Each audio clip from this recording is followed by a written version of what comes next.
वज़ीर आला पंजाब मरीम नवाज ने कहा है कि कोई कहे ख़वातीन कुछ नहीं कर सकती तो उस पर कान ना धरें। एक औरत न सिर्फ वज़ीर आला बन सकती है बल्कि वज़ीर आला बनकर पूरे मुल्क के मर्दों को टफ टाइम भी दे सकती है। आपको कोई ये कहे कि ख़वातीन का काम घर से बाहर निकलना नहीं है, ख़वातीन का काम घर में रह के जो चूल्हा जलाना है, कपड़े धोना है, सफाई करना है, इस पे कान मत धरना।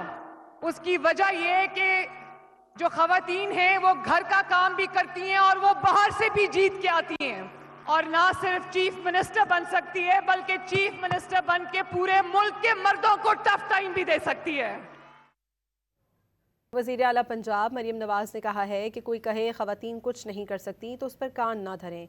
एक औरत न सिर्फ वज़ीर आला बन सकती है बल्कि वज़ीर आला बनकर पूरे मुल्क के मर्दों को टफ टाइम भी दे सकती है।